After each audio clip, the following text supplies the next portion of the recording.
नमस्कार. आज आपण पुन्हा आपला भारताचा इतिहास या प्रकरणाकडे वळत आहोत. मागच्या व्याख्यानामध्ये आपण भारताच्या इतिहासाची विविध स्रोत आणि विविध ऐतिहासिक साधने याची चिकित्सा केली. ते समजावून घेण्याचा प्रयत्न. त्या भारताच्या इतिहासामध्ये आतापर्यंत विविध पद्धतीची जी काय ऐतिहासिक स्रोत होती ते लिखित स्वरूपातील आणि इतर दुसऱ्या स्वरूपातील जे काही स्रोत होते हे जे आपल्याला मध्ययुगीन भारताचा इतिहास समजावून घेण्यास समजावून सांगण्यास उपयुक्त आहेत, उपयोगी ठरतात अशांचा आढावा आपण मागच्या लेक्चरमध्ये घेतलेला.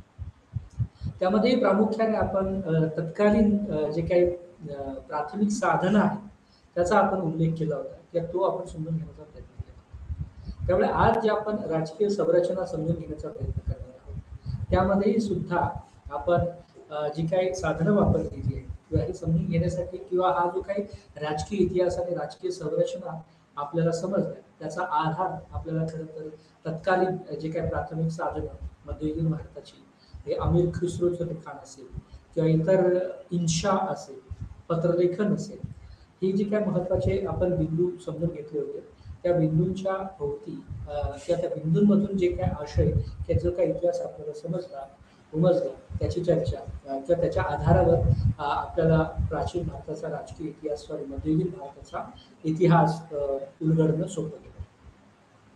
म्हणजे आपण ते अभ्यासताना विशेषतः 5 ते 6 वर्गवाऱ्या केलेल्या होत्या मध्ययुगीन भारताचा इतिहास समजून घेताना.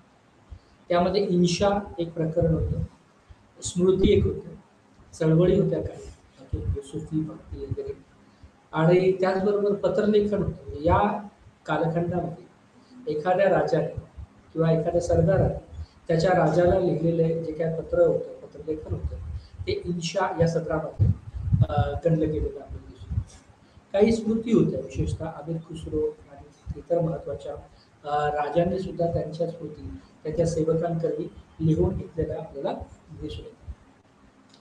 त्यामुळे या सगळ्या जो काही प्रशस्ती, पत्रलेखन, स्मृती आणि काही चळवळी म्हणजे भक्ती आणि सुफी या चळवळीच्या अनुषंगाने सुद्धा या काळातल्या राजवंशाचा किंवा राज्यांचा त्या सामाजिक आणि सांस्कृतिक पैलूंकडे किंवा पैलूंबद्दलचं काय म्हणणं होतं त्याचा उलगडा आपल्याला होतो. त्यामुळे त्याचा पुढचा जो भाग आहे म्हणजे खरं तर मध्ययुगीन भारताची इतिहासाची स्रोत आणि साधने ते तत्कालीन त्या समाजव्यवस्थेमध्ये 12व्या-13व्या शतकामधले ऐतिहासिक घडामोडींचे आणि घटितांचे साक्षीदार होते. जरी आणि त्यातले काही म्हणजे या सगळ्या लिखाणाला पुन्हा इतिहासाच्या चौकटीमध्ये किती काटेकोरपणे तार्किकपणे तो इतिहास रेखाटला हा प्रश्न जरी अनुत्तरित राहत असला तरी या संपूर्ण इतिहासामध्ये किंवा या संपूर्ण लिखाणामध्ये मग ते अमीर खुसरोचं काव्य असो किंवा इतर ऐने अकबरी असो किंवा अकबरकालीन किंवा पर्शियन कागदपत्र असतो, या सगळ्या ह्याच्यामधून मध्ययुगीन भारताच्या इतिहासाबद्दलची अंतर्निहित दृष्टी आपल्याला या सगळ्या ऐतिहासिक लिखाणामध्ये आढळते. आणि तो खरं तर हे सगळा भारताचा इतिहास रचण्यामध्ये ही अंतर्निहित असलेली इतिहासविषयक दृष्टी हिने एक मोलाची भर किंवा एक महत्त्वाचं भर घातलेली आपल्याला दिसते. त्यामुळे 12व्या-13व्या शतक हे भारताच्या इतिहासामध्ये अत्यंत महत्त्वाचं यासाठी कारण या कालखंडासाठीची जी काय ऐतिहासिक स्रोत वापरली गेलेली आहे ती तत्कालीन साक्षीदारांकरवी किंवा तत्कालीन जे काही महत्त्वाचे साक्षीदार होते त्यांच्या स्वतःच्या नोंदीतून, त्यांच्या काव्यातून, त्यांच्या पत्रलेखनातून किंवा त्यांच्या स्मृतीवर आधारलेला जो काही गोषवारा नंतरच्या काळात त्यांनी प्रसिद्ध केला, लिहून ठेवला त्याच्यातून. या सगळ्या स्रोतांबद्दल अजून एक महत्त्वाचा ऐतिहासिक स्रोत की ज्याला आपण मध्ययुगीन भारत म्हणजे हा खरं तर सुरुवातीच्या काळातला म्हणजे अर्ली मिडिवल असं ज्याला आपण म्हणू शकतो की त्याच्यावर प्रकाश जोर टाकणारा कागदपत्र. या संबंधात अजून एक महत्त्वाचा जो स्रोत आहे तो म्हणजे परकीयांची प्रवास वर्णन किंवा परदेशी म्हणजे या कालखंडामध्ये खरं तर विविध देशातून वेगवेगळ्या स्थलांतर भारताच्या संदर्भात होते. त्याचबरोबर काही परदेशी पर्यटक आणि प्रवासी खलाशी त्याचबरोबर मुत्सद्दी अधिकारी म्हणजे डिप्लोमॅट्स हे भारतामध्ये येण्यास सुरुवात खरं तर प्राचीन भारतापासूनच होती. फायन असेल, ह्युएन्सन असेल प्राचीन भारतातलं, तर या कालखंडामध्ये सुद्धा बरेचसे परकीय वृत्तांत नंतरच्या काळात प्रसिद्ध झाले की त्यांनी दिल्ली आणि दिल्लीला केंद्र मानून ज्या काही इतर राजकीय घडामोडी घडत होत्या त्या राजकीय घडामोडींवर प्रकाशोधून टाकलेलं दिसतं. आणि ह्यामुळे जो काही तथ्य याच्यातून जे काही तथ्य संकलन होतं या सगळ्या स्रोतांमधून, तर ते आपल्याला भारताचा इतिहास रचण्यामध्ये आणि खरं तर वेगवेगळ्या दृष्टिकोनातून म्हणजे पर्शियन दृष्टिक्षेपातून, अरबांच्या दृष्टिकोनातून, आणि नंतरच्या काळात जे काय आलेले जे काही मुघल असतील त्या सगळ्या मुघल या सगळ्या दृष्टिकोनातून आपल्याला भारताचा इतिहास आणि काही ऐकदेशीय साधनं की वर्तमान किंवा भारताच्या संदर्भात जे काही मूळ लोक होते त्यांनी सुद्धा जे काही लिखाण करून ठेवलं होतं. त्यामुळे या सगळ्या दीर्घ प्रस्तावनेसह आणि याचा काही भाग आपण मागच्या लेक्चर्समध्येच अभ्यासलेला असल्यामुळे त्या गोष्टींची पुनरावृत्ती न करता आज आपण पुन्हा नव्याने भारताचा इतिहास समजून घेणार आहोत की ज्याचा विषय असणार आहे राजकीय संरचना. या राजकीय संरचनेची पार्श्वभूमीसाठी आपण एक दीर्घ व्याख्यान मागच्या वेळेस घेतलंच होतं. आज आपण त्या राजकीय संरचना नेमक्या प्रत्यक्षात येताना कोणकोणत्या अवस्थांमधून गेल्या किंवा कोणकोणत्या अडचणींचा सामना करून गेल्या याचं अवलोकन करून घेण्याचा प्रयत्न करतो. त्यामुळे आपला कोर्स कोड आहे BHIC 133. विषयाचं नाव आहे भारताचा इतिहास. त्यातला पहिला खंड किंवा थीम आहे राजकीय संरचना. आणि त्या राजकीय संरचनेच्या अनुषंगाने आपण दिल्ली सल्तनत याचा जो कार्यकाळ आहे याची जी पार्श्वभूमी, याचा जो काही इतिहास आहे, याच्या अवतीभोवतीच्या घडणाऱ्या इतिहासविषयक घटना आहेत त्या समजून घेण्यासाठी. आणि दिल्ली सल्तनतमध्येही प्रामुख्याने आपण त्याची स्थापना, त्याचा विस्तार आणि त्याचं एकत्रीकरण हे कसं झालं किंवा कोणत्या पार्श्वभूमीवर ही दिल्ली सल्तनत उभी राहिली याचा धांडोळा घेणं अपेक्षित आहे. त्यामुळे या राजकीय म्हणजे खरं तर हा ट्रान्झिशन फेज आहे. म्हणजे एका बाजूला आपण आतापर्यंत ऐकत आलो की मोहम्मद गझनी या सगळ्यांनी भारतावर आक्रमण केलं, भारतावर स्वाऱ्या केल्या. तर त्यामुळे ही आक्रमण, ह्या स्वाऱ्या किंवा काही प्रमाणात असलेलं स्थलांतर हे खरं तर 9व्या शतकापासून 9व्या शतकापासून सुरू झालेलं आपल्याला दिसतं. परंतु या सगळ्या आक्रमकांना किंवा सगळ्या आक्रमणकर्त्यांना भारताच्या दिल्लीच्या उत्तरेतल्या भागावर पूर्णपणे असं राजकीय प्रबळ किंवा प्राबल्य स्थापित करता आले नाही. कारण त्याच्या विरोधात असलेले स्थानिक राजे, रजवाडे, राजपूत, रईस आणि इतर महत्त्वाचे जे घटक होते ते अगदी शंड ठोकून उभे होते आणि त्यांनी प्रतिकार मोठ्या प्रमाणात केलेला आपल्याला अगोदरच्या कालखंडामध्ये दिसतो. परंतु 1100-1200च्या या शतकामध्ये खरं तर सल्तनत पिरियड हा सुरू व्हायला सुरुवात होते आणि सल्तनत किंवा सुलतान जे काय आहेत दिल्लीत आलेले ते सुद्धा सुरुवातीच्या काळामध्ये आक्रमण किंवा आक्रमणकर्ते म्हणूनच आले. परंतु 1206ला खरं तर त्या 1206 पर्यंत आपल्याला एक वेगळ्या पद्धतीचं उत्तर भारताला आच्छादित करेल असं राजकीय केंद्र सल्तनतच्या रूपाने उभं राहायला सुरुवात होती. परंतु ते पण काही सहजासहजी किंवा अलगदपणे नाही. त्याला एक मोठ्या प्रमाणात ऐक्यदेशीयांचा प्रतिकार होता. त्याचबरोबर त्याला एक दुसरे जे काही परकीय घटक एक विरोधक म्हणून उभे राहिले होते ते म्हणजे मंगोल. त्यामुळे दिल्ली सल्तनत उभारण्याच्या कालखंडापासूनच किंवा स्थापन झाल्याच्या नंतर मोठ्या प्रमाणात सल्तनत पिरियडला, सल्तनत कालखंडाला किंवा सुलतानांना या मंगोलांचा सामना करावा लागला.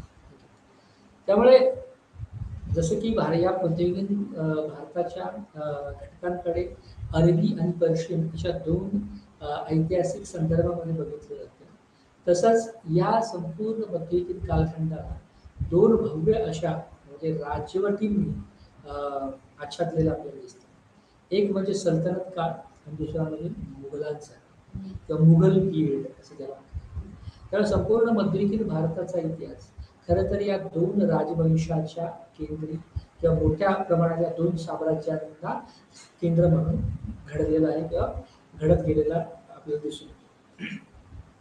त्यामुळे सुलतानांचा काळ आणि नंतरच्या काळात मुघलांचा काळ खरं तर हा प्राचीन मध्ययुगीन भारताच्या राजकीय संरचनेमधले अत्यंत महत्त्वाचे घटक म्हणून या दोन कालखंडाकडे बघितलं जातं. तरी सुरुवातीच्या काळातला तो संघर्ष नंतरच्या काळात स्थिर स्थावर होताना आपल्याला दिसतो. आणि नंतर अलाउद्दीन खिलजी हे खरं तर सल्तनत पिरियड्सला किंवा सल्तनतच्या विस्ताराला मोठ्या प्रमाणात कारणीभूत झालेला नंतरच्या काळात आपल्याला दिसून येतो. आणि नंतर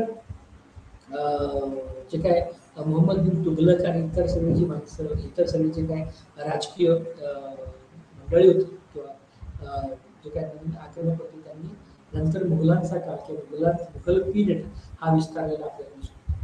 त्यावेळेला राजकीय संरचना मध्ययुगीन भारतातल्या राजकीय संरचना समजून घेताना आपल्याला या दोन साम्राज्यांचा प्रामुख्याने विचार करणं आवश्यक आहे. एक सल्तनत कालखंड आणि दुसरं मुघलांचा कालखंड. तर आजच्या लेक्चर पुरतं आपण सल्तनत कालखंडाच्या संदर्भातला चर्चा किंवा त्या बाबींची चर्चा आपण करणार आहोत. आणि त्याच्यामध्ये मग वेगवेगळ्या पद्धतीने याची स्थापना कशी झाली, तत्पूर्वीचा भारत नेमका काय होता आणि त्याचा विस्तार कसा झाला, आणि या सगळ्या सल्तनत काळातल्या घडामोडी समजून घेताना आपल्याला बलबन, इल्तुतमिश, मंगोल्स, चेंगीज खान इत्यादी सगळे या काळातले महत्त्वाचे प्लेयर्स किंवा घटक या सगळ्या राजकीय घडामोडींमधले किंवा ही जी काही राजकीय संहिता या काळात इतिहास म्हणून जी घडत होती त्या सगळ्यांमधले आक्रमणकर्ते म्हणून आपल्याला मोहम्मद घोरी, मोहम्मद गझनी, नंतरच्या काळात बलबन, इल्तुतमिश, कुतुबुद्दीन ऐबक, ओके, मुघल्स आणि चेंगीज खान हे सगळे या कालखंडाच्या संदर्भातले महत्त्वाचे प्लेयर्स म्हणून उभे राहताना आपल्याला दिसतात. आणि या सगळ्यांचा प्रस्तावना किंवा या सगळ्यांचा धांडोळा घेणं हे खरं तर आपल्या आजच्या लेक्चरचं महत्त्वाचं वैशिष्ट्य आहे. त्यामुळे संपूर्णपणे हा जो काही पट आहे मध्ययुगीन भारताचा, तो आपण आपल्या स्क्रीनवर दिसत असल्याप्रमाणे या सगळ्यांची इत्थंभूत माहिती किंवा क्रमवार माहिती या सगळ्या राजवटींची, कालखंडाची आणि साम्राज्याची समजावून घेण्याचा प्रयत्न. त्यामुळे पुन्हा आजच्या व्याख्यानाची ओळख म्हणून की आपण काय काय यामध्ये समाविष्ट करत आहोत, त्यामध्ये आपण खरं तर हा धडा आपल्याला का समजून घ्यावा याची काही महत्त्वाची उद्दिष्ट अधोरेखित केलेली आहे. ती नेमकी उद्दिष्ट काय ती सुद्धा आपण पहिल्यांदा समजून घेऊ. म्हणजे हे प्रकरण समजल्यानंतर विद्यार्थ्यांची किंवा कुणालाही या विषयामध्ये रस असेल त्यांना काय कळेल याचा आढावा आपल्याला देण्यात येईल. दुसरा परिचय म्हणजे या व्याख्यानाचं ही जी काय राजकीय संरचना आहे आणि प्रामुख्याने दिल्ली सल्तनत आहे, त्या दिल्ली सल्तनतची ओळख या परिचयामध्ये असेल. त्याचं दीर्घ प्रस्तावनाने ऑलरेडी केलीच आहे, त्यामुळे आपण त्याचा पुनरुच्चार किंवा करणार नाही याची काळजी घेऊ. परंतु 1206 ते 1290 हा जो कालखंड आहे हा कशा पद्धतीने दिल्ली सल्तनत स्थापनेचा कालखंड म्हणून धरला गेलेला आहे. कारण याच कालखंडामध्ये एका बाजूला संघर्षही होत होते आणि दुसऱ्या बाजूला कन्सॉलिडेशन किंवा एकत्रीकरण म्हणजे या सल्तनत काळाचं एकत्रीकरण आपल्याला या कालखंडामध्ये घडत असलेलं दिसून येतं. त्यामुळे दिल्ली सल्तनत स्थापनेमध्ये किंवा उभी राहण्याची पार्श्वभूमी म्हणून आपल्याला या 1206 ते 1290 या कालखंडाची नोंद घेणं गरजेचं बनतं. हा सगळा जो कालखंड आहे खरं तर या 1206 नंतर सत्ता म्हणजे राजकीय सत्ता उत्तर भारतामध्ये एक केंद्रीभूत होताना दिसते. त्याच्या अगोदरच्या भारतामध्ये म्हणजे खरं तर गुप्त साम्राज्याच्या लयाला गेल्याच्या नंतर वेगवेगळे स्वायत्त असे राजघराणे आणि राजव्यवस्था होत्या. त्या हिंदूंच्या होत्या आणि त्या छोट्या मोठ्या पद्धतीने प्रामुख्याने हिंदूंच्याच आपल्याला दिसत. राजपूत होते आणि दख्खनमध्ये वेगवेगळ्या देवगिरीचं साम्राज्य या कालखंडाचा जर इतिहास आपल्याला समजून घ्यायचा असेल 1206च्या अगोदर इथे एक स्कॅटर्ड म्हणजे गुप्त साम्राज्य लयाला गेल्याच्या नंतर पुन्हा असं एक मोठं साम्राज्य या सगळ्या भूप्रदेशावर अनुपस्थित आहे. त्यामुळे या ठिकाणी काय आहे, त्यामध्ये राजपूत आहेत, क्षत्रप आहेत आणि इतर वेगवेगळे जे काय स्थानिक असे राजघराणे त्यांनी त्यांच्या भूप्रदेशामध्ये त्यांची सत्ता आणि त्यांचं सरकार चालवलं होतं. परंतु पुन्हा या सगळ्या नवीन उत्तर भारताला किंवा नॉर्थ वेस्ट फ्रंटियर्स या भूखंडाला व्यापल असं एकत्रित राजघराणं किंवा राजसत्ता उभी राहिलेली नव्हती. त्याच्या अगोदर जसं प्राचीन काळापासून दिल्ली केंद्रित किंवा या उत्तर भारतीय संदर्भामध्ये मायग्रेशन स्थलांतर होत होती. ती प्रामुख्याने सेंट्रल एशियामधून होत होती, म्हणजे मध्य एशियामधून आणि इतर भागातून मोठ्या प्रमाणात ती स्थलांतर होत होती. त्यामध्ये शक, कण्व, हुन इत्यादी इत्यादी होते. परंतु 9व्या शतकामधून त्याच्यानंतर हळूहळू आपल्याला विविध वेगळ्या पद्धतीचे इस्लामिक स्टेट्स किंवा इस्लामिक राज्य किंवा इस्लामिक पद्धतीच्या राजकीय प्रवृत्ती यांचं स्थलांतर आपल्याला होताना दिसतं. त्यामध्ये प्रामुख्याने काही स्वाऱ्याच आहे, आक्रमणच आहे. ते आक्रमणकर्ते म्हणून मोहम्मद गझनवी, मोहम्मद घोरी इत्यादीचा उल्लेख आपल्याला करतो. त्यामुळे 1206ची पार्श्वभूमी म्हणून आपल्याला या आक्रमणकर्त्यांनी कशा पद्धतीने या उत्तर केंद्रित म्हणजे दिल्ली आणि दिल्लीच्या आसपासच्या प्रदेशावर आपला कब्जा बळकट करण्यासाठी संघर्ष केला. स्थानिकांशी म्हणजे राजपूतांशी आणि इतर जे काही महत्वाचे हिंदू किंगडम्स किंवा हिंदू राजवटी होत्या त्या राजवटींशी केलेला संघर्ष ही खरं तर या दिल्ली सल्तनतची पार्श्वभूमी म्हणून आपल्याला समजून येते. त्यामुळे 1206 ते 1290 या कालखंडांमधला हा संघर्ष इथल्या ऐक्यदेशीयांशी याच्या अगोदर होता. परंतु 1206 नंतर विविध जे काही दिल्ली सल्तनतच्या विरोधात उभे राहून पाहणारे घटक होते त्या सगळ्यांशी सुद्धा हा संघर्ष करावा लागलेला आपल्याला. त्यामुळे त्याची नोंद आपण संघर्ष आणि एकत्रीकरण किंवा conflicts and consolidations during the 1206 until 19 म्हणजे 1206 ते 1290 या कालखंडामध्ये उभा राहत असलेला संघर्ष आणि दिल्ली सल्तनतचं होत असलेलं एकत्रीकरण याचा आढावा घेतला. दिल्ली सल्तनत जशी एक सल्तनत म्हणून एक राजकीय सत्ता म्हणून स्थापित झाली त्याच्यानंतर किंवा त्याच्या सुरुवातीपासून अशा पूर्वी किंवा अशा छोट्या छोट्या संघर्षांना खरं तर सल्तनत उभारणी करणाऱ्या लोकांना संघर्ष करावा लागतो. परंतु नंतरच्या काळात मंगोलांची समस्या, मंगोल मायग्रेंट्स, मंगोल आक्रमणकर्ते यांची एक मोठी समस्या दिल्ली सल्तनतच्या विरोधात उभी राहिली. तर दिल्ली सल्तनतमधली जी काही माणसं होती किंवा जे काही राज्यकर्ते होते त्यांना मंगोलांचा पाडाव किंवा मंगोलांची संघर्ष करणं अनिवार्य होत असलेला दिसतो. त्यामुळे ही मंगोल समस्या नेमकी काय, म्हणजे चेंगीज खान आणि या सगळ्या याच्यामधून या सगळ्या पार्श्वभूमीतून हे मंगोलांनी सुद्धा दिल्ली स्थापित किंवा दिल्ली काबीज करण्याचा प्रयत्न केलेला दिसतो. त्यामुळे खरं तर अजून एक प्लेयर्स या काळातल्या राजकीय घडामोडींमध्ये वाढलेला आपल्याला दिसतो. म्हणजे ऐक्यदेशी हिंदू राजवटी, दुसरीकडे वेगवेगळे सुलतान, तिसरीकडे मंगोल. ओके, आणि या सगळ्या संघर्षांमधून दिल्ली सल्तनत म्हणजे सल्तनतचा काळ हा उभा राहताना आपल्याला दिसून. आणि खरं तर या काळामध्ये जे काय राजवंश उभे राहिले ते खरं तर गुलाम वंशाचे राजवंश म्हणजे कुतुबुद्दीन ऐबक आणि या सगळ्यांचे जर आपल्याला दाखला द्यायचा असेल तर या काळखंडामध्ये गुलाम वंशाचे राजे उभे राहिले. कुतुबुद्दीन ऐबक पासून नंतरच्या काळात रझिया वगैरे. रझिया खरं तर हे पहिली स्त्री ही मुस्लिम धर्मामधली एक राजकीय गादीपर्यंत पोहोचलेली आपल्याला दिसून. त्यावेळी कुतुबुद्दीन ऐबक त्या संदर्भात पुढचं इल्तुतमिश, रझिया हे सगळे या सगळ्या कालखंडामध्ये खरं तर या मध्ययुगीन भारताच्या राजकीय घडणीच्या प्रक्रियेतले महत्वाचे घटक म्हणून यांची नोंद घेता येऊ शकते. परंतु नंतर हे जे काही तुर्क म्हणजे हे जे काही मुघलांच्या अगोदर ज्यांनी भारताच्या या पट्ट्यामध्ये आपली राजकीय वंशावळ किंवा आपली राजकीय सत्ता प्रस्थापित केली ते खरं तर तुर्क म्हणून ओळखले गेले. जसं प्राचीन भारतामध्ये शक, हुन, कण्व इत्यादींनी स्थलांतर केलं, काही प्रमाणात आक्रमण केलं आणि उत्तर भारतामध्ये कन्नौज, मथुरा वगैरे इत्यादी प्रदेशामध्ये आपला कब्जा जमवला आणि त्याला प्रत्युत्तरही नंतरच्या काळात मिळालं. तशाच पद्धतीने या कालखंडामध्ये म्हणजे मध्ययुगीन भारताच्या, ज्याला खरं तर याला मध्ययुगीन म्हणण्यापेक्षा अर्ली मिडिवल असं म्हटलं जातं, या अर्ली मिडिवलच्या कालखंडामध्ये तुर्कस्तानने भारतावर एक विजय मिळवलेला आपल्याला दिसून येतो.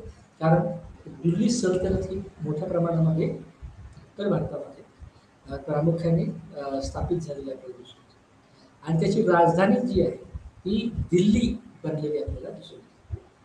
आणि एकदा एकदा ही राजकीय सत्ता किंवा एकदा ही राजकीय उभारणी या कालखंडात झाल्याच्या नंतर नंतरच्या काळामध्ये सल्तनत काळाचा किंवा सल्तनत राजवंशावळीचा सल्तनत राजेशाहीचा विस्तार आपल्याला झालेला दिसून येतो. तो विस्तार काही प्रमाणामध्ये दक्षिणेमध्ये सुद्धा तो हस्तक्षेप करण्याचा प्रयत्न सल्तनत काळामध्ये आपल्याला झालेला दिसून येतो. त्यामुळे नंतर त्याचा उल्लेख आपण नंतर खलजीचा जो काळ आहे विशेषतः खलजी खिलजी इत्यादी अलाउद्दीन खिलजी हे नंतर खरं तर 13व्या शतकात 14व्या शतकाच्या सुरुवातीला 1306 1308 या काळात घडत असलेल्या वेगवेगळ्या घडामोडींच्या नंतर आपल्याला नंतरच्या काळात वेगळे तुगलक आणि सगळे त्याचाही विस्तार दिसून येतो.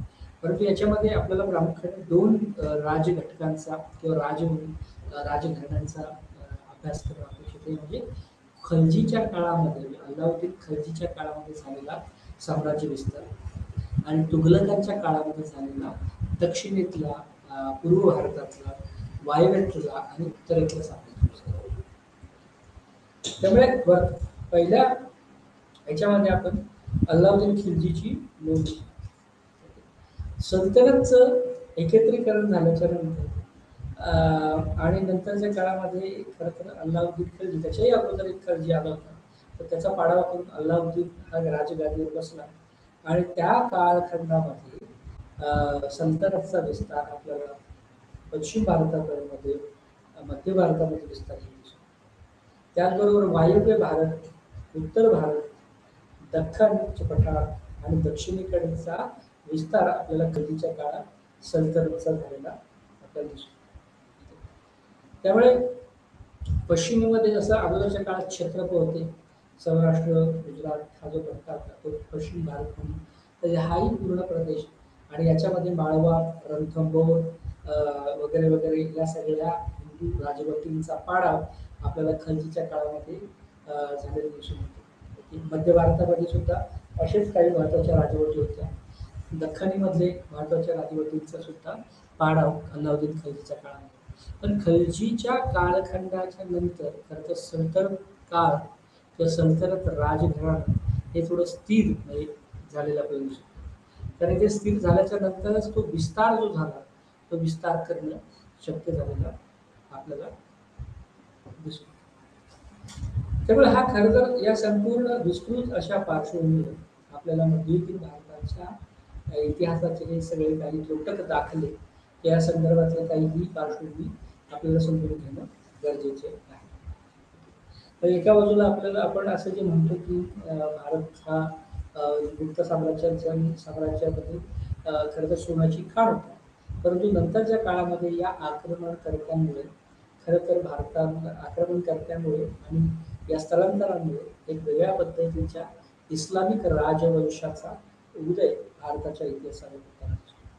आणि त्यामुळे एक वेगळ्या पद्धतीचं राजवट खरं तर सुरू झाली आणि जो भारताच्या म्हणजे कालपटाच्या संदर्भात ज्याला आपण मध्ययुगीन असं नाव दिलं तर त्या मध्ययुगीन भारताचा इतिहास हा इस्लामिक राजवटीपासून किंवा इस्लामच्या राजवटीपासून सुरू झाला. आता ही इस्लामची राजवट काय आहे ते आक्रमण करणारी जी मंडळी होती त्या मोहम्मद घरी गझनवी आणि इतर असंख्य मंगोल तुर्क वगैरे वगैरे हे खरं तर सगळे एका मोठ्या प्रमाणामध्ये एका जरी मुस्लिम असले तरी ते मोठ्या प्रमाणात त्यांच्यामध्येही संघर्ष सत्तेसाठी दिसून येतो. परंतु सल्तनत काळ हा स्थिरस्थावर झाल्याच्या नंतर दक्षिण एशिया वायव्य आणि जगातल्या काही महत्त्वाच्या देशातून असे मुस्लिम्स आणि असे इस्लामिक मंडळी जे काही गुलाम वंशाचे घटक होते त्यांनी सुद्धा भारतामध्ये स्थलांतर करायला सुरुवात झाली किंवा या दिल्ली केंद्रित विभागावर त्यांनी यायला सुरुवात केली. काही ठिकाणी ते स्थलांतर किंवा ते येणं हे आकुसूक होते तर बऱ्याच ठिकाणी इथले जे काही गुलामांचे वंशज की ज्यांनी ही राजवट स्थापनेचा प्रयत्न केला होता त्यांनी त्यांचे सरदार म्हणून या सगळ्या महत्त्वाच्या जगभरातल्या विशेषतः आशिया दक्षिण आशिया या पट्ट्यातल्या मुस्लिम सरदारांना बोलवायला सुरुवात केली. कारण इथे जो एक वेगळी प्रशासकीय व्यवस्था या इथे जे एक वेगळं राजकीय वंश इस्लामिक सत्ता उभी राहते, ती इस्लामिक सत्ता मोठ्या प्रमाणात प्रबळ राहावी यासाठी सुद्धा या इतर महत्वाच्या सरदारांना जगभरात त्या बोलावलं आलवलं आपल्याला दिसतं. त्यामुळे एका बाजूला आक्रमण, दुसऱ्या बाजूला स्थलांतर, तिसऱ्या बाजूला सत्ता स्थापन झाल्याच्या नंतर प्रशासकीय गरजेपोटी महत्वाच्या स्थलांतरांना बोलवून घेणे, या सगळ्या प्रक्रियेतून हे 1206 ते 1290 मधलं सल्तनतीच्या काळातलं एकत्रीकरण आपल्याला दिसून येतं. त्यामुळे हा सगळा पट, ही सगळी पार्श्वभूमी समजून घेतल्याच्या नंतर आपण हा जो काही महत्वाची राजकीय संरचना मध्ययुगीन सुरुवातीच्या मध्ययुगीन अर्ली मिडिवल मधली समजून घेतो, हा प्रकरण आपल्याला पूर्ण केल्याच्या नंतर नेमकं काय समजून घेणार आहे ते समजणार आहे. तर ह्या खर तर एक वेगळा गुंतागुंतीचा असा जो काळ आहे त्याच्यावर एक प्रकाशझोत पडू शकतो. गुंतागुंतीचा यासाठी कारण बरेचसे वर्ष लागले एक स्थिर प्रबळ सत्ता स्थापन होण्यासाठी, म्हणजे आणि सत्ता स्थापन करणाऱ्यांसाठी सुद्धा तो जिकरीचा काळ म्हणून गणला गेला. कारण या भूभागावर सत्ता स्थापित करणं एवढं सहज सोपं राहिलं नव्हतं. म्हणजे या कालखंडामध्ये किंवा या प्रदेशामध्ये स्थलांतर करणं हे खरं तर प्राचीन भारतापासून सोपं जरी गेलेलं असलं तरी एकछत्री अंमल सुरू करणं हे तेवढं सोपं नव्हतं. याचेच दाखले आपल्याला या प्रकरणातून समजून घेता येईल.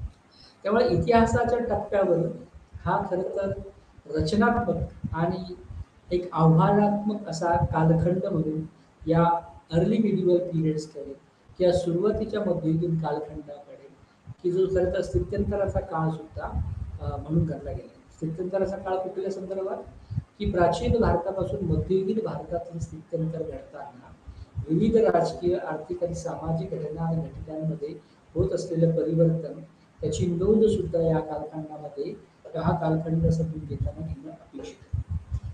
आणि त्यामुळे एक वेगळा गुंतागुंतीचा आणि म्हणूनच त्याला रचनात्मक, कारण एक वेगळ्या पद्धतीची संरचना सल्तनतच्या निमित्ताने, की जी नंतर हळूहळू दिल्ली सल्तनत किंवा दिल्लीची सल्तनशाही म्हणून ओळखली गेली, त्याची रचना आपल्याला दिसते. परंतु त्याचबरोबर हा आव्हानात्मक कालखंड कशासाठी म्हटला गेला, तर ही सल्तनत किंवा ही जी काय हा जो काही राजकीय कालखंड आहे किंवा ही जी काय राजकीय व्यवस्था आहे ती उभारणं हे तेवढं सोपं काम नाही. कारण त्याचा दाखले आपण अगोदरच्या या पार्श्वभूमीमध्ये दिलेलेच आहेत, की एम्पिरिशियनशी असलेला संघर्ष, त्याचबरोबर परकीय आक्रमकांशी असलेला या आक्रमकांचा संघर्ष, म्हणजे तुर्कांचा मंगोलांशी घडत असलेला सततचा संघर्ष. कारण मंगोलांना सुद्धा या भूभागावर वर्चस्व प्रस्थापित करण्याची ईर्ष्या होती आणि त्या ईर्षेतूनच त्यांनी सल्तनत कालखंडावर किंवा या काळातल्या महत्वाच्या राजकीय महत्वाच्या व्यक्तींवर किंवा या राजघराण्यांवर आक्रमणे केलेली आपल्याला. आणि त्यामुळे हा आव्हानात्मक कालखंड समजून घेणे हे सुद्धा एक महत्वाचं उद्दिष्ट आपल्या या घराचं. दुसरं आपल्याला या घरातून काय समजून घेता येतं, तर दिल्लीची सुलतानशाही, ती ज्याला इंग्लिशमध्ये दिल्ली सल्तनत म्हणतो, ती नेमकी कशी स्थापन झाली, त्याची स्थापना घडण्यामध्ये महत्वाचा कोणता घटक कारणीभूत ठरला, कुठले व्यक्तिमत्व कारणीभूत ठरले की ज्यांनी हे सगळं पॉलिटिकल कन्सॉलिडेशन किंवा राजकीय एकत्रीकरण घडून आणलं, याचं विश्लेषण करणं हे सुद्धा एक महत्वाचे उद्दिष्ट आपल्याला करायचं. त्याचबरोबर मंगोलांच्या संदर्भात विविध पद्धतीचे दाखले आपण दिलेलेच आहेत. तर ही मंगोल समस्या म्हणजे नेमकी काय आणि त्यांनी कुठल्या पद्धतीचं आव्हान सल्तनत काळामध्ये उभं केलं आणि खरं तर मंगोल समस्येचं निराकरण सुलतान करू शकले की नाही करू शकले, या या या गोष्टीचं विश्लेषण हे समजून घेणं सुद्धा महत्वाचं असतं.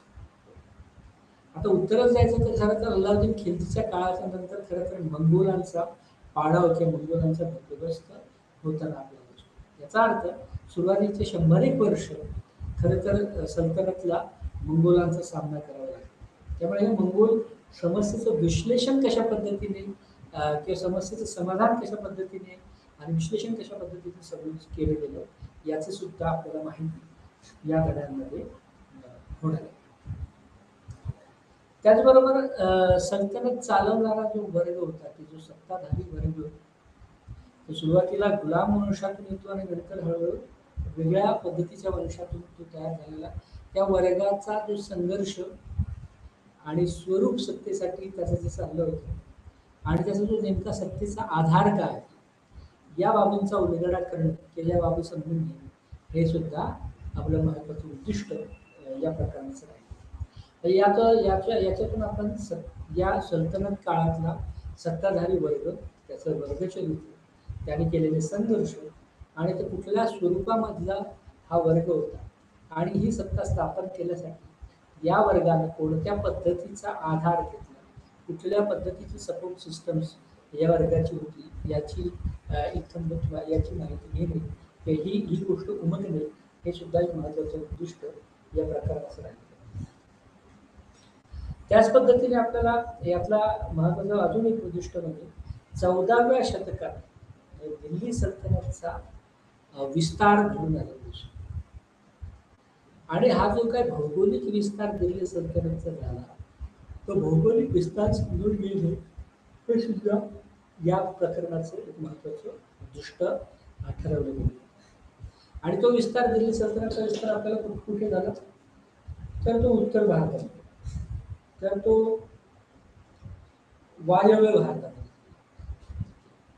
त्याचबरोबर तो ईशान्येकडील जी काही महत्वाच्या राजवटीने राज्य होते त्या सगळ्या या भूभागापर्यंत दिल्ली सल्तनतचा दबदबा होता. त्यामुळे या प्रकरणातून आपल्याला 14व्या शतकामध्ये म्हणजे प्रामुख्याने अल्लाउद्दीन खलजीच्या नंतर मोठ्या प्रमाणात सल्तनतचा प्रादेशिक विस्तार होण्याचे दाखले. बरं, हे फक्त उत्तर वायव्य आणि ईशान्येकडे दिल्ली सल्तनतचा विस्तार झाला असं नाही, तर दक्षिणेमध्ये सुद्धा जे काय दख्खन किंवा डेक्कन हे जे काय राजवटी आहे जे काय राजवटी होत्या तिथे सुद्धा एक मोठ्या प्रमाणातला विस्तार आपल्याला या सल्तनतचा झालेला दिसतो. त्यामुळे ह्या सगळ्या प्रमुख बिंदू की जे आपल्याला हे प्रकरण समजल्यानंतर उमजतील अशी अपेक्षा बाळगली. त्यामुळे याला उद्दिष्ट म्हणून अधोरेखित याद्वारे आपण दिल्ली सल्तनतची रचना, स्थापना, मंगोल समस्या, सल्तनत चालवणारा वर्ग, त्याची सत्ताकांक्षा, स्वरूप आणि त्याचा सत्तेचा पाया किंवा आधार असलेले घटक आणि या सल्तनतचा प्रादेशिक झालेला विस्तार याची चर्चा करणं आपल्याला गरजेचं. जसं आपण आतापर्यंत समजून घेतलं की या कालखंडामध्ये विशेषतः 9व्या शतकापासून ते 10व्या, 11व्या, 12व्या या सगळ्या जवळजवळ 300 वर्षामध्ये दक्षिण आशियामधून मोठ्या प्रमाणात आक्रमण भारतावर होत होती. परंतु सुरुवातीच्या काळात ही सगळी आक्रमण राजकीय होती. याला नंतरच्या काळात इतिहासकारांनी जो काही सांस्कृतिक पैलू दिला तो नव्हता. परंतु ही जी आक्रमण होती ती आक्रमण भारतावर सत्ता काबीज करणं हा एक भाग जरी असतो तरी त्यांचे जे ओरिजिन कंट्रीज होती त्या कंट्रीजमध्ये सुद्धा एक वेगळ्या पद्धतीच्या राजकीय गुंतागुंती, घडामोडी आणि गोंधळ असा माजलेला होता. आणि त्यामुळे सुद्धा तिथून एक वेगळ्या ठिकाणी बस्तान बसवून असं काही वंशाचं इस्लाममधल्याच काही वंशाची गरज बनताना आपल्याला दिसतो. आणि त्याच्यातून आपल्याला या मध्ययुगीन भारताच्या चा पूर्व इतिहास म्हणून या स्थलांतरांकडे किंवा आक्रमणाकडे बघता येतो. त्यामुळे या काळातले ससानी, मंगोल नंतर आणि मध्य आशियामध्ये घडत असलेल्या वेगवेगळ्या घडामोडी याच्यातून सुद्धा ही आक्रमणं आणि स्थलांतर या भागातली घडतात. त्यामुळे खरं तर ज्याची आपण उल्लेख तत्वज्ञान केलेलंच आहे. म्हणजे यामध्ये तुर्क, मोहम्मद गझनी, घोरींची आक्रमण आणि या सगळ्या स्थलांतर किंवा आक्रमणामधून गुलाम वंशाच्या राजकीय हस्तक्षेपानंतरच्या काळामध्ये एक सल्तनत उभी राहिली. आणि त्या सल्तनत काळाने नंतरच्या काळामध्ये सामाजिक, राजकीय आणि विविध आर्थिक संस्थांना जन्म दिलेला आपल्याला दिसून येतो. प्रशासनाची व्यवस्था म्हणून हा सल्तनत काळ किंवा सल्तनत राजवट स्थापन झाल्यानंतर विशेषतः इक्ता पद्धत किंवा या सगळ्या सरदारांची मिळून असलेली मुफ्ती पद्धत किंवा मुफ्ती ह्या ज्या संकल्पना आहेत त्या एक वेगळ्या पद्धतीच्या प्रशासकीय आणि आर्थिक संरचनेबद्दलच्या ची माहिती देते. ओके. त्यामुळे ह्या सगळ्या ज्या घडामोडी आहेत ह्या घडामोडी या मायग्रेशनच्या काळामध्ये आक्रमणाच्या काळामध्ये घडत होत्या.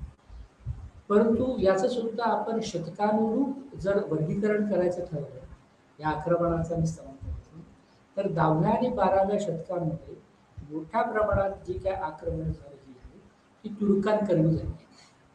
ही आक्रमणं आशिया, दक्षिण आशियामधून, मध्य आशियामधून या भारताच्या उत्तर भागातली अशी आक्रमण आणि स्थलांतर झाली. त्यावेळेस 10व्या-12व्या शतकातले आक्रमणकर्ते यांची ओळख ही तुर्क अशी झाली. तुर्कस्तान, ऑटोमन साम्राज्य आणि इतर ज्या काही मध्य आशियातले जे काही राजवटी होते त्याच्यातून फुटीरतावादी गट किंवा तिथे असलेल्या अनागोंदीमुळे निघून आलेले गट हे खरं तर तुर्क आक्रमणकर्ते म्हणून भारताच्या परिप्रेक्ष्यामध्ये बनले.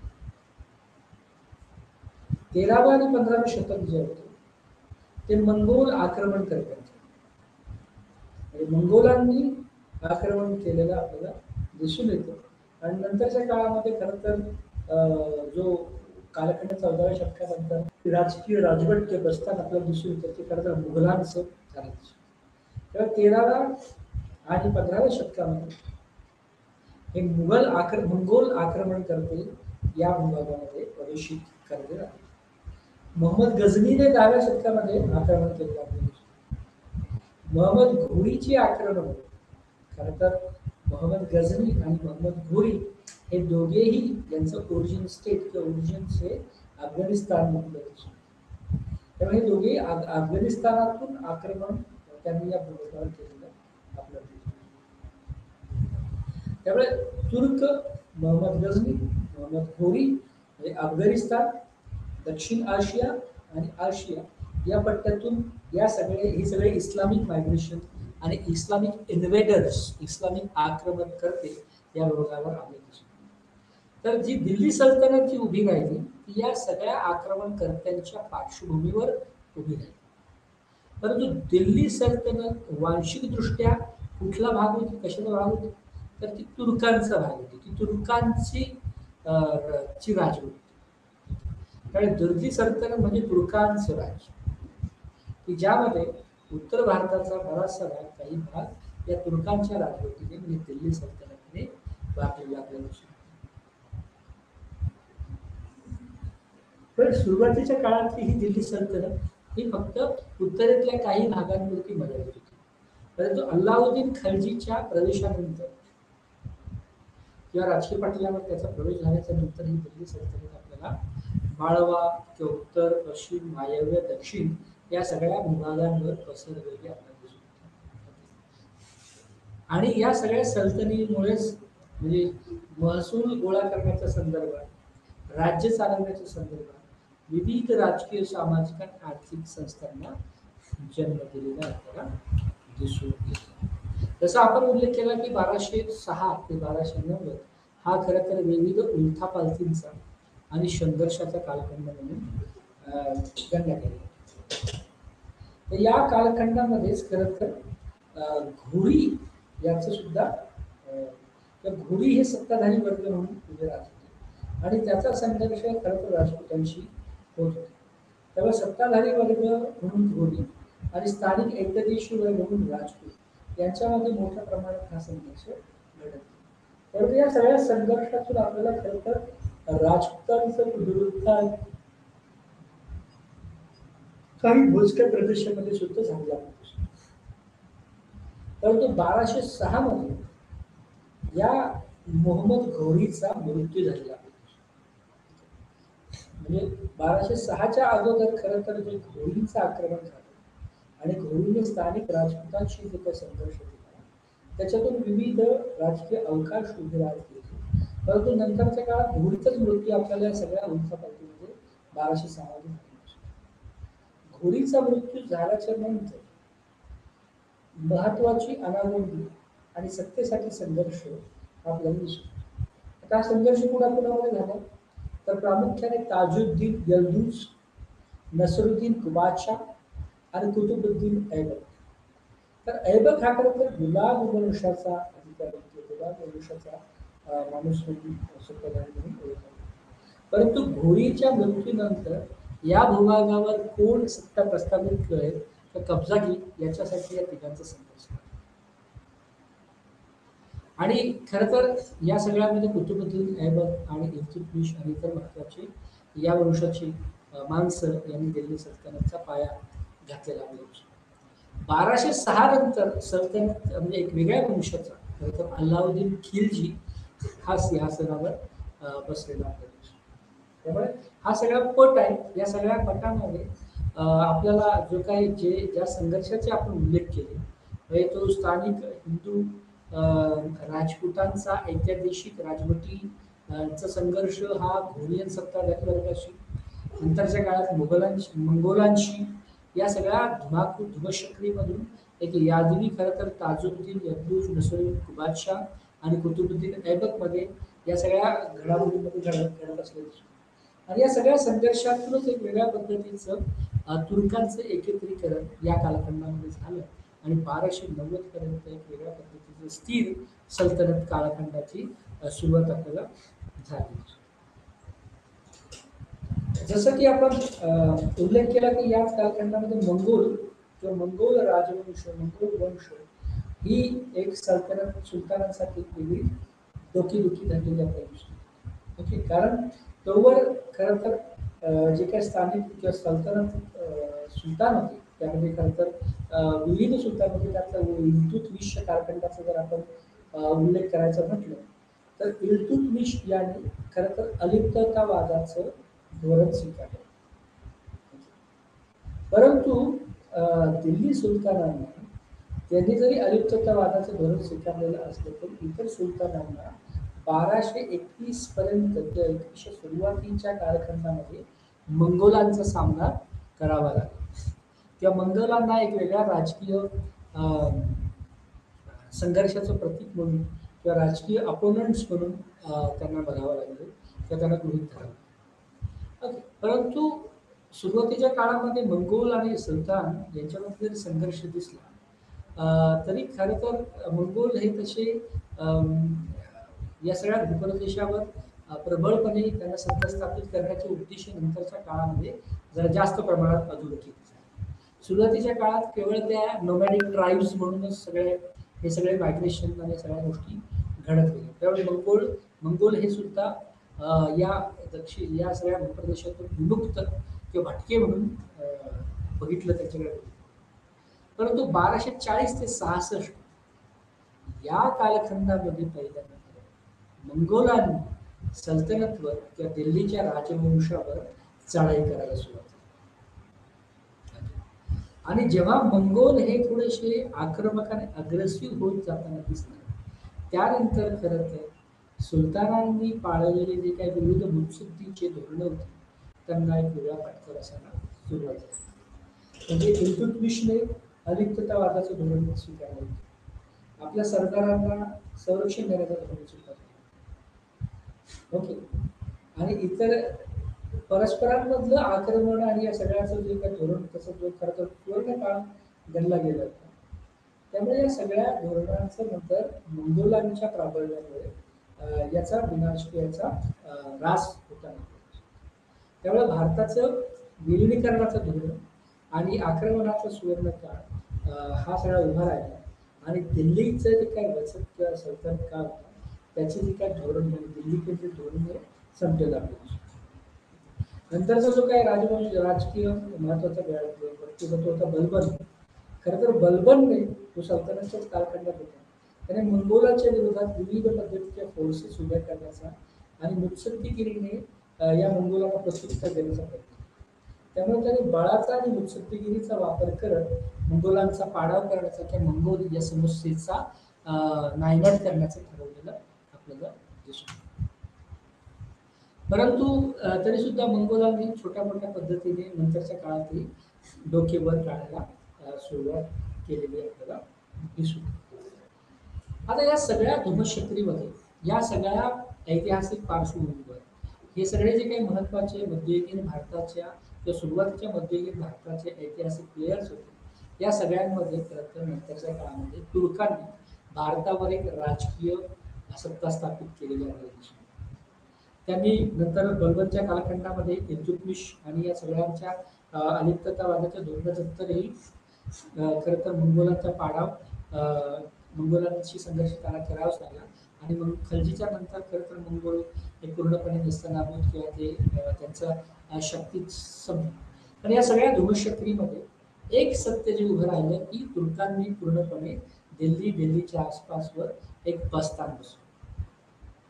त्यामुळे सुरुवातीच्या काळातले जे काही एखाद्या राजवटीचे नेमणूकदार असायचे त्या ते परावलंबी झाले आणि तुर्कांचा प्रभाव या सगळ्या भूप्रदेशावर झाल्याच्या नंतर पहिल्यांदा एक केंद्रीय सत्ता खरं तर गुप्त साम्राज्याच्या नंतर पुन्हा नव्याने उभी राहिली.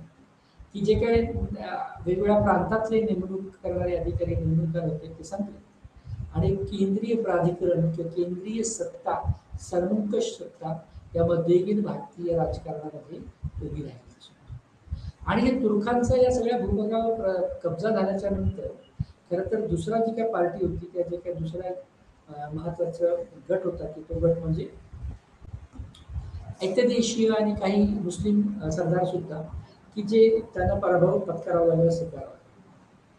दुसऱ्या बाजूने असंही म्हणतात की या सगळ्या रईस, राणा, ठाकूर, राजपूत इत्यादी इत्यादी ऐक्यदेशीय मुसलमान आणि हिंदू राजवटींना या तुर्कांच्या सामना करताना या संपूर्ण देशाला एकसंध ठरवण्यामध्ये किंवा एकसंध करण्यामध्ये अपयश आले.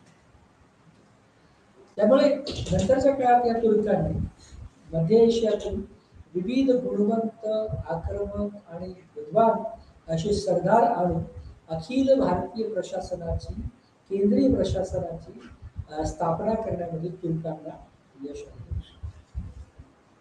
आणि या सगळ्या तुर्कांच्या प्रभावानंतर खरं तर सगळी शहरं, छोटी मोठी संस्थानं ही दिल्ली सरकारच्या त्या काळातल्या दिल्लीच्या तुर्कांच्या आधिपत्याखाली आली. त्याचबरोबर शहरं आणि मोठे मोठे मार्ग याच्यावर सुद्धा आपल्याला या सगळ्या तुर्कांचा प्रभाव पडताना आपल्याला दिसून येतो. त्यामुळे ह्या सगळे एक महत्त्वाची जी पार्श्वभूमी आहे, या पार्श्वभूमीवर आपल्याला असं दिसून येईल की तुर्कांचं प्राबल्य दिल्ली, उत्तर भारत, नॉर्थ वेस्टर्न प्रोव्हिन्सेस म्हणजे उत्तर पश्चिमी प्रांत या सगळ्यांवर आपल्याला यांचं बस्तान असताना सुरुवात झाली आहे. त्यामुळे पुन्हा आपल्याला या सगळ्याचा समारोप किंवा संपूर्ण आकलन जर करायचं असेल तर आपल्याला असं दिसून येतं की मध्ययुगीन भारताची सुरुवात ही खरं तर विविध गुंतागुंतीच्या अशा घटना आणि वेगवेगळ्या स्थित्यंतरांमधून झालेली आपल्याला दिसून येते. आणि याच्यामधले जे काही महत्त्वाचे प्लेयर्स ठरले होते ते ऐक्यदेशीय किंवा स्थानिक हिंदू राजवट, राजपूत, राणा, रईस, ओके, हे होते. मंगोल एका बाजूला, दुसऱ्या बाजूला तुर्क. या सगळ्यांच्या धुमश्चक्रीतून हळूहळू तुर्कांनी आपलं बस्तान या दिल्लीच्या आणि दिल्लीच्या आसपासच्या प्रदेशावर ठेवायला सुरुवात केली. आणि नंतरच्या काळामध्ये त्यांचं पूर्णपणे एक प्रभावशाली राजकीय प्रभाव आणि झाला आणि त्याच्यातून तुर्कांचा भारतावर विजय झाल्याचं गणलं गेलं.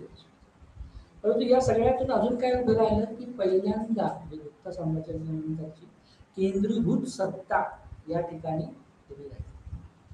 आणि एक महत्वाचा चेहरा नंतरच्या काळात दिल्ली सल्तनतचा उभा राहिला तो म्हणजे खिलजी किंवा प्रामुख्याने अलाउद्दीन खिलजी. त्याच्या अगोदर एक खान होता की जो ज्याने या सगळ्यांचा सामना करण्याचा प्रयत्न केला किंवा सगळ्यांचा या दिल्ली सल्तनतला एक वेगळ्या पद्धतीने ट्रीट करण्याचा प्रयत्न केला. परंतु अल्लाउद्दीन खिलजी नंतर एक मोठ्या प्रमाणात या दिल्ली सल्तनतचा विस्तार आपल्याला घडताना दिसतो. तर पहिला जो काही सरदार खरं तर होता किंवा या सल्तनतच्या कालखंडामध्ये तो होता जलालुद्दीन. परंतु जलालुद्दीनच्या याच्या या या या सगळ्याच्या मधल्या काळात सुद्धा विविध राजकीय अधिकारी, सरदार किंवा ज्यांना सत्ता कांक्षी लोक ते येत होते. परंतु तुर्कांच्याच संदर्भामध्ये नंतरच्या काळात जलालुद्दीन याने एक महत्त्वाचा बंड करून ही सगळ्या सत्ता हस्तगत करण्याचा प्रयत्न केला की जलालुद्दीन खिल्जीची स्थापत्य या सगळ्या भूप्रदेशावर स्थापना झालेली आहे. पण या खिल्जी जे सुलतान होते, सुरुवातीच्या काळातले जे सुलतान होते ते गुलाम वंशाचे सुलतान. खलजीच्या नंतर एक वेगळ्या पद्धतीचे सुलतान या सुलतानशाहीमध्ये अवतीर्ण झाले किंवा या सुलतानशाहीमध्ये त्यांचं प्राबल्य सुरू झालेलं आहे. परंतु पहिला जो जलालुद्दीन होता त्याच्याकडे ना इच्छाशक्ती होती, ना कुठली रिसोर्सेस किंवा संसाधनं होती, आणि त्यामुळे त्याने कुठलाही मोठा विस्तारवादी कार्यक्रम हाती घेतलेला नाही. परंतु जलालुद्दीन खिल्जीच्या नंतर खिल्जी वंशामधला दुसरा एक महत्वाचा माणूस उभा राहिला, तो होता अलाउद्दीन खिल्जी. तर या अलाउद्दीन खिल्जी याच्या कार्यकालखंडामध्ये एक मोठ्या प्रमाणामध्ये या दिल्ली सल्तनतचा विस्तार आपल्याला घडून आलेला दिसतो. त्यामुळे तो नेमका विस्तार हा माळवा म्हणजे वर्तमानाच्या संदर्भात राजस्थान, गुजरात किंवा पश्चिम भारत, दख्खन हे जे महाराष्ट्र आणि त्याच्या बॉर्डरचे प्रदेश, त्याचबरोबर वायव्य प्रदेश, ईशान्य प्रदेश याच्यावर या अल्लाउद्दीन खिल्जीने आपलं विस्तार सुरू केलेला आहे. आणि खलजीच्या राजवंशानंतर एक दुसरा महत्वाचा वंश की जो तुघलक वंश म्हणून गणला गेला किंवा त्याची ओळख आहे, त्या तुघलक वंशाने सुद्धा खरं तर या सल्तनतचा कार्यकाळ मोठ्या प्रमाणामध्ये विस्तार केलेला आहे. याद्वारे आपल्याला एक लक्षात घ्यावं लागेल की इथपर्यंत एक वेगळी तुर्कांची सल्तनत किंवा सुलतानशाही ही स्थिर स्थावर आपल्याला झालेली दिसून येते. आणि त्याच्यातून एक मोठ्या प्रमाणातला विस्तार या सगळ्या विभागावर म्हणजे माळवा, रणथंबोर, कच्छ, दख्खन इत्यादी भूप्रदेशावर तो विस्तार आपल्याला अल्लाउद्दीन खिल्जीच्या कार्यकालखंडामध्ये आणि त्याचबरोबर नंतर तुघलकांच्या कालखंडामध्ये झालेला दिसून. आणि तुघलक वंशातला सुद्धा एक महत्वाचा जो काय राजा होता किंवा सुलतान होता तो म्हणजे मोहम्मद बिन तुघलक. त्यामुळे मोहम्मद बिन तुघलक हा सुद्धा एक महत्वाचा राजकीय अधिकारी, सत्ताकांक्षी की ज्याने या सगळ्या घडामोडींमध्ये स्वतःचं प्राबल्य आणि हा सगळा विस्तार सुलतानांचा घडलेला दिसून येतो. याचा काही दाखले म्हणजे नेमके त्याने कुठे कुठे काय काय विस्तार केला याचे दाखले आपण पुढच्या लेक्चरमध्ये घेऊ. आज आपण इथेच थांबू. नमस्कार.